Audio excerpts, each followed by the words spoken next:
The wind cut across the plains like a blade, carrying dust, old grass, and a loneliness so thick it pressed against the chest. Eli Mercer had lived with that loneliness for 20 years, ever since he'd taken over the dying ranch his father left behind.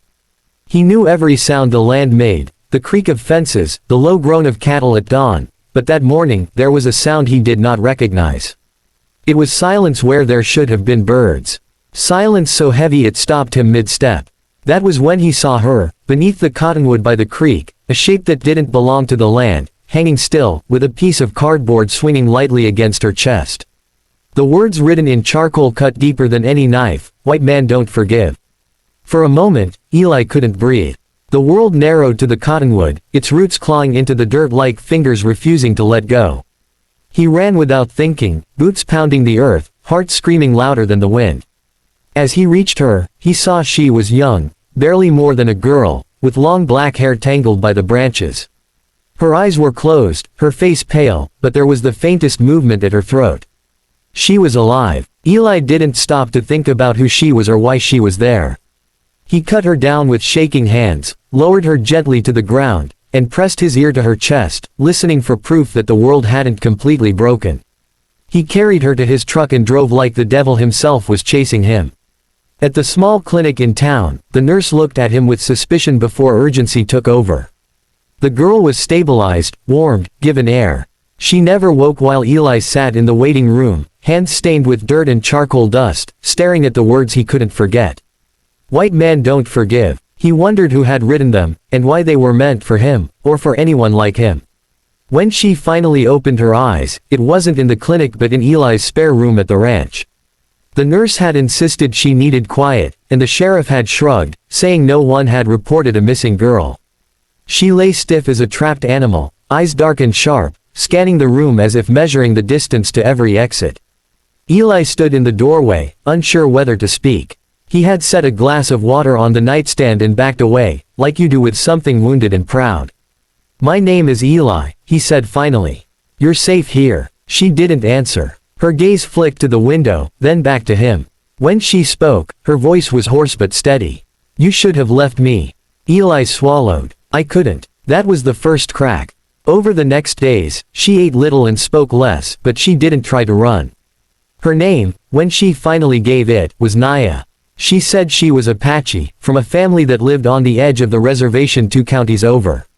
She said nothing about the sign. Eli didn't ask. He had learned long ago that some silences needed room to breathe. The ranch was quiet, but not empty. Mornings brought the lowing of cattle and the scrape of boots on wood. Naya watched from the porch, wrapped in a borrowed blanket, eyes following Eli as he worked. She noticed how he talked to the animals like they could answer back, how he fixed broken things instead of replacing them. She noticed the scars on his hands and the way he flinched when the sheriff's truck passed on the road.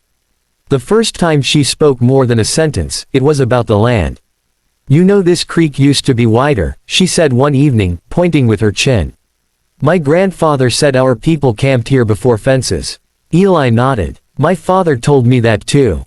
He didn't know how to say he was sorry. Naya looked at him then, really looked. "Sorry doesn't give land back." "No," Eli said, "but it can change what you do with what you have." The sign came up a week later. Naya was stronger by then, anger burning brighter than the fear. "They wrote it," she said, jaw tight. "The boys who followed me. They said it's what you all believe." Eli felt the words land like stones. "I don't. You didn't stop them." "I wasn't there," he said, then hated how small it sounded. Silence stretched between them, heavy but different now. Naya's story came in pieces. A mother gone too soon. A father swallowed by drink and grief. Promises from people in town that turned into threats when she refused to be quiet. She talked about history like it lived in her bones, a wound passed down and never allowed to heal.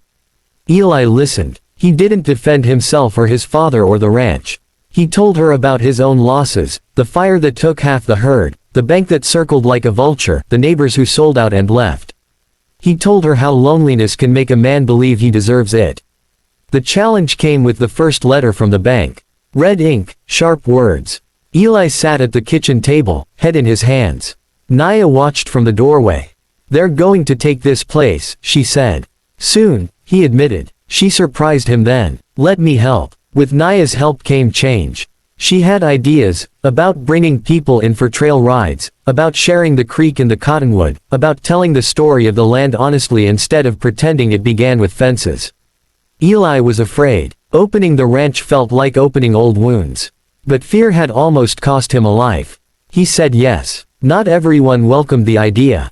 The sheriff warned him. A neighbor spat near his boots and said he was asking for trouble. One night, someone cut the fence. Eli found Naya standing by the creek, fists clenched. "This is why I tried to disappear," she said. Eli shook his head. "No, this is why we don't." They rebuilt the fence together. Word spread. A teacher from the reservation brought students. An old Apache man stood beneath the cottonwood and told a story about forgiveness that wasn't soft or easy but strong enough to carry grief without breaking. People listened. Some didn't. Enough did. The day Naya painted over the words on the cardboard, she didn't erase them. She wrote beneath them instead, "We remember. We heal." She hung it on the barn wall, not as an accusation but as a promise. By autumn, the ranch was alive in a way it hadn't been in decades. Eli stood beside Naya as the sun dipped low, turning the plains gold.